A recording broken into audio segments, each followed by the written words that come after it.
Hello everybody and welcome back to another video. I'm SocietySucks and today I'm checking out Proportional Representation, Why It Works by CGP Grey. This is another one of his videos with the animals doing politics. So let's see what proportional representation is. Queen Lion of the Animal Kingdom is looking to improve her democracy. She recently allowed citizens to elect representatives to the Jungle Council which governs the kingdom. However, she recognizes that her citizens are not happy with the voting system. Let's watch an election on one of the small islands of her kingdom to see why. Kiwi Island. On this island, there are three political parties, the two big ones, Kia and Tuatara, and a small third party, Kakapo. On election day, the citizens each cast one vote for a local candidate they want to represent the range they live in.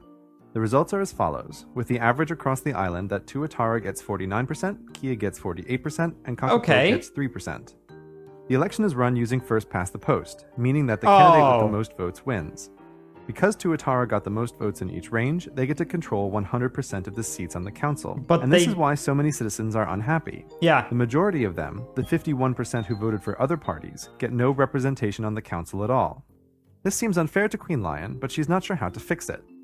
Honestly, I don't know if this really would need a fix in this kind of scenario. I mean, the difference in percentage is like 1 or 2, maybe 3. So this isn't even that bad. It's still almost a majority, almost 50% that voted for the Tuatara, or whatever it was called. Citizens like having local representatives and don't want to change the range boundaries.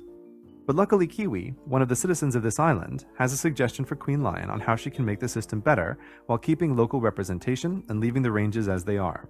The idea is called Mixed Member Proportional, or MMP, and it makes 2 changes. The number of seats on the council is doubled, and each citizen now gets 2 votes, not 1. Here's how it works. At first, election day for Kiwi is just the same as before. He gets a list of candidates running to represent his local range on the council. Kiwi picks one, and the winner will be the candidate with the most votes. So far, the system is no better. Tuatara again wins all the local elections, and still more than half of the citizens don't have any representation. But here's how Kiwi's second vote, and those extra seats on the council fix this. Kiwi uses his second vote to pick his favorite political party. These second votes are tallied up and show the percentage of support that each of the political parties has among the citizens as a whole, and reveals how imbalanced the council is so far. To fix this imbalance, members of the political parties are added one at a time to make the council more proportional.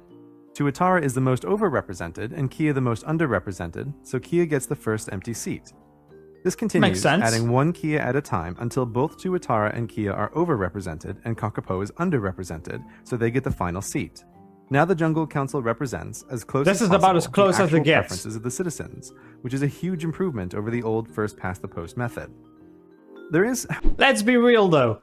The Kakapo, I think that's what he called it, still doesn't really have any real power, because he's 1 against 9. And best case scenario, he's 1 against 4. So he doesn't have any real power. He has no voice. However, one interesting question that should arise at this point. Exactly who decides which members of the party get those extra seats? The way it works is that, before the election, the political parties make a list of their favorite candidates in the order they want them to get on the council. So if there's only 1 extra seat for their party, the name at the top of their list is chosen.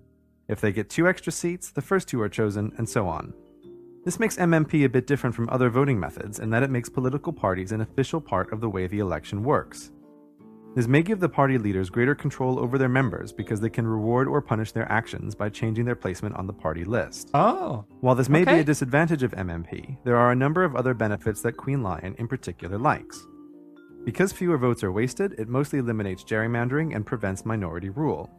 It also gives more choice to the citizens by encouraging political diversity. This point is worth expanding on. Notice how, with MMP, the percentage of votes for the local representatives isn't the same as for the parties. This is because in the local elections, citizens have to vote strategically. For example, Kakapo voters don't like Tuatara at all, but they can tolerate Kia. Since there are so few Kakapo voters, they know that their candidate doesn't have a chance of winning the local election. So it's really a race between the 2 big parties. Thus, many of the Kakapo will vote Kia in the hope that he might win and be their representative. However, when it comes to voting for their favorite political party, this strategy doesn't matter. The more votes a party gets, the more representatives it has on the council, so citizens are free to vote for smaller parties they like, knowing that every vote counts. Queen Lion reviews her options and decides to switch her kingdom to MMP. Now, for the first time, the Jungle Council is a true reflection of what her citizens want. Yeah, obviously the system also has its flaws because every voting system has flaws, but it's definitely better than first past the post. That is the straight up worst system there can be. Well, okay, maybe not the worst. There's probably something that's worse than first past the post, but this one's better. I'm not sure which countries use this kind of system, but I assume there's at least a few. I'm almost 100% sure that New Zealand uses it because, well, it's called Kiwi Island, and all the other birds, I'm quite sure those are from New Zealand. So I'm guessing New Zealand uses MMP, or at least it did 14 years ago, because this video is 14 years old. Maybe it's changed since then. Yeah, it's not perfect, but it's better than most. Anyway, I hope you enjoyed this video. If you did, please consider subscribing and leaving a like. If you want to see more reactions, check out this video right here. And with that, I hope I'll see you in the next video.